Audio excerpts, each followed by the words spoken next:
تشبہ، جس کے بارے میں اللہ کے نبی نے فرمایا من تشبہ بقوم فہو منہم، جو کسی قوم کی تشبہ اختیار کرتا ہے وہ انہی میں سے ہے،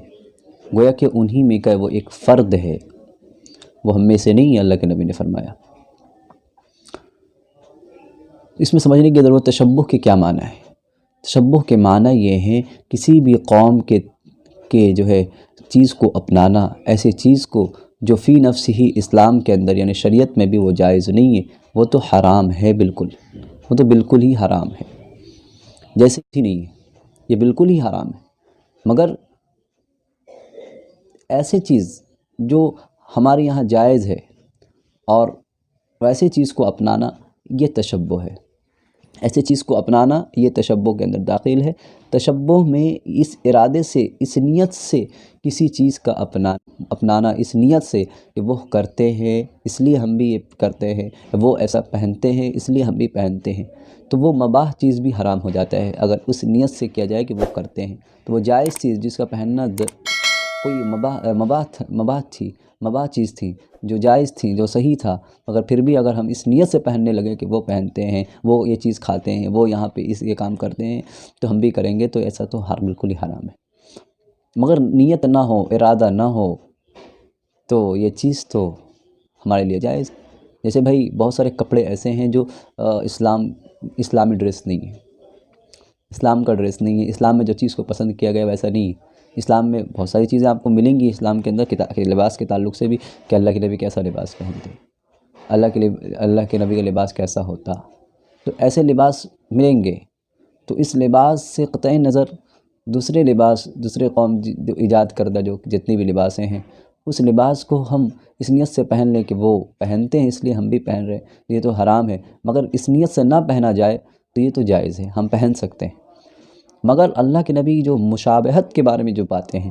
کہ بس سملیرٹیز کے بارے میں جو باتیں ہیں، تشبہ اور مشابہت میں فرق ہم آپ کے سامنے رکھ رہے ہیں کہ تشبہ تو ارادہ کے ساتھ کسی قوم کی چیزوں کو استعمال کرنا، اس کا اپنی زندگی میں لانا، ارادہ کے ساتھ وہ کرتے ہیں تو یہ تو حرام ہے۔ مگر ارادہ نہیں ہے تو یہ مشابہت سے خالی نہیں ہے۔ اگر آپ نے ارادہ نہیں کیا، آپ نے ان کے ڈریس، ان کے کسی بھی کلچر کو اپنایا ہے، آپ نے اس ارادہ سے نہیں کہ وہ بس آپ کو اچھا لگا، آپ نے اس کو اپنے استعمال میں لایا، آپ نے اس کا یوز کیا، یا آپ نے اس کو اپنے کلچر میں داخل کیا ہے، تو یہ تشبہ تو نہیں کہلائے گا، مگر مشابہت تو ہو جائے گی،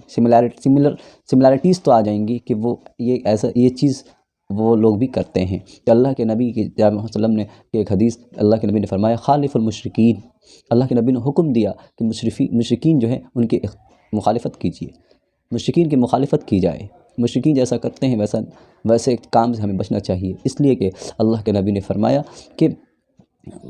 یہ اسلام اور کفر دونوں الگ الگ چیزیں ہیں، دونوں کے اندر ایک امتیاز ہونا چاہیے۔ اللہ کے نبی جناب محمد صلی اللہ علیہ وسلم عاشورہ کا روزہ جو 10ویں محرم الحرام کو ہم رکھتے ہیں، اس روزہ کے بارے میں اللہ کے نبی نے فرمایا کہ 10ویں دن میں جو ہم روزہ رکھتے ہیں اس دن یہودی بھی روزہ رکھتے ہیں، اور اللہ کے نبی نے اس چیز کو گوارا نہیں کیا۔ اللہ کے نبی نے فرمایا اگر اگلے سال میں رہوں تو 9 کے ساتھ 10 بھی، یا 10 کے ساتھ 11 روزہ بھی۔ حالانکہ عاشورہ کا روزہ فرض تھا، عبادت تھی، مگر جب رمضان کے روزے فرض ہو گئے، مدینہ جب گئے اللہ کے نبی ہجرت فرما کر، تو وہاں جو ہے رمضان کے روزے جب فرض ہوئے تو محرم الحرام کے جو 10ویں تاریخ کی جو عاشورہ کے روزے تھے وہ اس کو منسوخ ہو گئی، وہ نفل ہو گیا، مستحب ہو گیا۔ تو اس مستحب اور نفلی چیز کو بھی اللہ کے نبی نے یہ گوارا نہیں کیا کہ ان کی مشابہت اس میں ہو جائے۔ تو اللہ کے نبی نے کیا کیا کہ کہا کہ اگر ہم اگلے سال تک رہتے ہیں تو 9-10 کو روزہ رکھ لیں گے، یا 10-11 کو، یعنی یا تو کوئی 9-10 کو رکھے یا 10-11 کو، یعنی ایک دن آگے یا ایک دن پیچھے اس کے ساتھ ملا لے، تاکہ مشابہت نہ ہو کہ یہودی بھی اس دن روزہ رکھتے اور ہم بھی رکھتے ہیں۔ اللہ کے نبی نے عبادت میں پسند نہیں کیا۔ دوسری چیز ایک حدیث اور ہے جس میں جناب محمد صلی اللہ علیہ وسلم نے فرمایا امامہ کے بارے میں، جو امامہ لوگ باندھتے ہیں، تو امامہ یہودی بھی باندھتے تھے، یہودی بھی امامہ باندھا کرتے تھے، تو اللہ کے نبی جناب محمد رسول اللہ صلی اللہ علیہ وسلم نے فرمایا کہ بھئی لوگ جب امامہ باندھیں تو ٹوپی بھی پہن لیا کریں، ٹوپی کے اوپر امامہ باندھیں، ہے نا، ٹوپی کے اوپر امامہ باندھیں، تاکہ یہودی اور مسلمان یعنی مومن میں فرق ہو جائے، امامہ میں بھی فرق ہو جائے کہ بھئی امامہ تو وہ بھی پہنتے ہیں، ہم بھی پہنتے ہیں، مگر ہمارے امامہ اور ان کے امامہ میں فرق یہ ہے کہ ہم اندر ٹوپی بھی پہنتے ہیں اور وہ ٹوپی نہیں پہنتے ہیں۔ اللہ کے نبی نے مشابہت سے بچنے کے لیے ہمیں کہا۔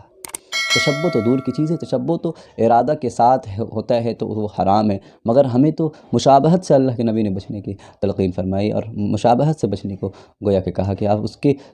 مطلب جو بھی کلچر ہیں اس کو اختیار ایسے ہی کر رہے ہیں نارملی، ہم کبھی کوئی انٹینشن نہیں ہے، کوئی ارادہ نہیں ہے، مگر پھر اس وجہ سے بھی اللہ کے نبی نے یہاں پہ مشابہت کے بارے میں ہوتے ہیں، مشابہت بھی اللہ کے نبی نے گوارا نہیں فرمایا، روا نہیں فرمایا، بہت سے بچنا چاہیے کہ ہم دوسرے قوم کی مشابہت بھی اختیار نہ کریں۔ اللہ تشبہ اور مشابہت میں یہی فرق ہے کہ تشبہ کے معنی ہے کہ ارادہ کے ساتھ کسی دوسرے قوم کے ایجاد کردہ اور اس کے استعمال کردہ اور اس کے جو چیز ہیں مباح چیز جو ہمارے یہاں بھی اس چیز کا استعمال ہے، مگر اس نیت سے ہم نہیں کر رہے ہیں کہ وہ کرتے ہیں، بس ہم نے اپنے دل کی خوشی کے لیے اگر ہم کر رہے ہیں، مگر یہ اگر کرنے میں اگر مشابہت سملیرٹیز آ جاتی ہیں تو اللہ کے نبی نے سملیرٹیز سے بھی ہمیں منع فرمایا ہے۔ اللہ تعالی ہمیں اسلامی لباس پہننے والا بنائے، اور ہمیں خالف المشرکین جو حدیث ہے اس پہ عمل کرنے والا بنائے کہ مشرکین جو بھی غیر ہے، نن مسلم ہیں، غیر قوم ہیں، ان کے جو بھی ان کے کلچر میں جو چیز رواں ہیں، جو چیز ان کے یہاں ان کا استعمال عام استعمال میں جو چیزیں ہیں، اللہ تعالی ہمیں اس سے بچنے کی توفیق عطا فرمائے، ہمیں پورے اسلام میں داخل ہونے والا بنائے، اس کے لباس سے، اس کے ہر چیز سے ہمیں محبت کرنے والا بنائے، اسلامی قانون کے ہمیں پاسدار بنائے۔ اللہ تعالی ہمیں کہنا سننے پہ عمل کی توفیق عطا فرمائے۔ وآخر دعوانا الحمد للہ رب العالمین۔